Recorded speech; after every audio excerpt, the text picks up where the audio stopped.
नमस्कार साथियों, स्वागत है आपका अपने ही YouTube चैनल बीरू एकेडमी पर। डियर, बात करेंगे कि आखिरकार जो नई प्राथमिक शिक्षक भर्ती को लेकर के मामला कोर्ट में है, आखिरकार जो कोर्ट की हलचल है वो कहां तक पहुंची है।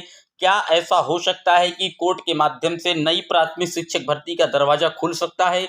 पूरी तरीके से कंप्लीट एनालिसिस करेंगे। चैनल पर जितने साथी पहली बार विजिट कर रहे हैं, सबसे पहले सब्सक्राइब कर लीजिए, वीडियो को लाइक कर दीजिए, शेयर कर दीजिए। आइए शुरुआत कर देते हैं।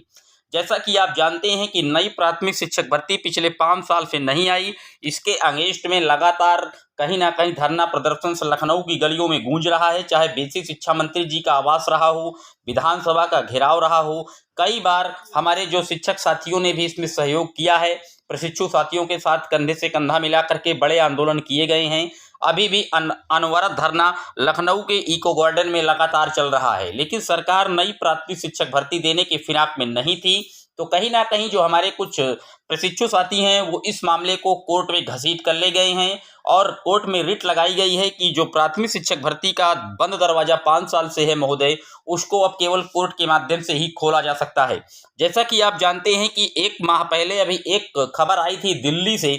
दिल्ली में प्रकाशित हुई थी कि 17,000 पद दिल्ली में प्राथमिक शिक्षक भर्ती के खाली हैं, लेकिन सरकार उनको नहीं भर रही थी। DSSB के मामला कोर्ट में गया था और कोर्ट ने कहीं ना कहीं दिल्ली सरकार को फटकार लगाकर ये आदेश दिया था रूल्स के अकॉर्डिंग कि आप प्राथमिक शिक्षक भर्ती के जो खाली पद हैं उनको भरिए। बात करें अगर किस प्रकार से उत्तर प्रदेश में रिलेटेड है, बिल्कुल रिलेटेड है। जैसे RTE एक्ट 2009 है, राइट टू एजुकेशन, वहाँ पर जो हमारी शिक्षा व्यवस्था है और जो छात्र और शिक्षकों का अनुपात है वो इसी के हिसाब से ट्रेंड किया जाता है। बात की जाए बेसिक मिनिस्टर जी के द्वारा बताए गए छात्र शिक्षक अनुपात की, तो वो 1:29 या 28 बता देते हैं, बशर्ते उसमें उन्होंने शिक्षा मित्रों को और अनुदेशकों को पूरी तरीके से काउंट किया हुआ है।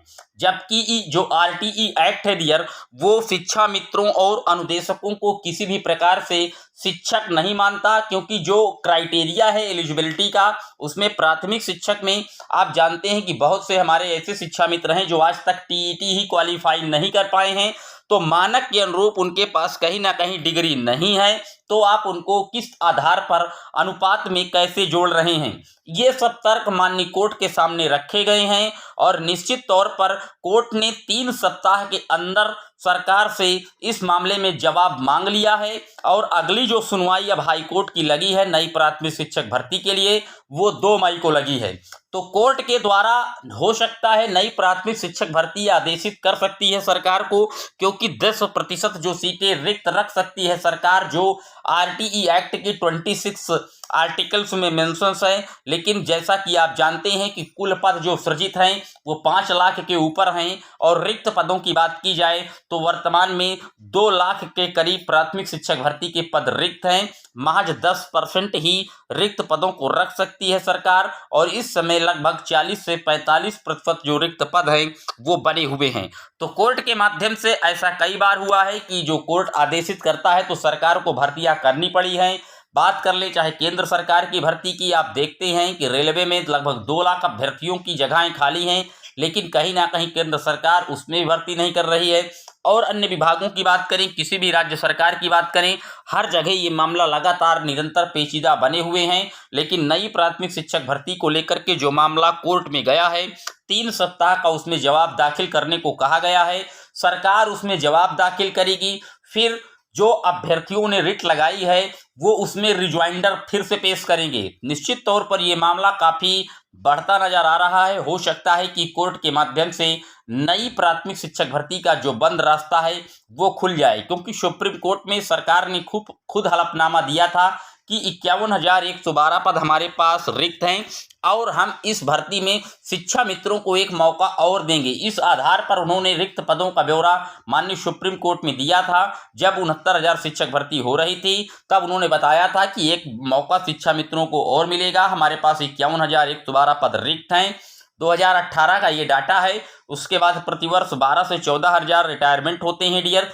बात की जाए PAB की रिपोर्ट की और सबको जोड़ करके तो लाखों से ज़्यादा पद वर्तमान में रिक्त हैं। ये सारी बातें कहीं ना कहीं कोर्ट के समक्ष प्रस्तुत कर दी गई हैं। अब सरकार को अपना जो जवाब है वो देना होगा और 2 मई को अगली डेट इलाहाबाद हाई कोर्ट में नई प्राथमिक शिक्षक भर्ती को लेकर के लगी हुई है। निश्चित तौर पर कोर्ट के आदेश पर नई प्राथमिक शिक्षक भर्ती का रास्ता निकट भविष्य में जरूर खुल सकता है, जैसे एविडेंस और साक्ष्य लगाए जा रहे हैं। आपकी राय में क्या ये एक तर्कसंगत विषय है? ऐसे नई प्राथमिक शिक्षक भर्ती आ सकती है? आप भी अपनी राय कमेंट बॉक्स में जरूर मेंशन कीजिएगा। इसी तरह की सटीक और ऑथेंटिक एनालिसिस के लिए चैनल को सब्सक्राइब कर लीजिए। आपसे हम पल पल जुड़े रहेंगे। चैनल को सब्सक्राइब कीजिए, वीडियो को शेयर कीजिएगा। फिर एक और अपडेट में, तब तक के लिए जय हिंद, जय Bharat, love you guys, Vande Mataram.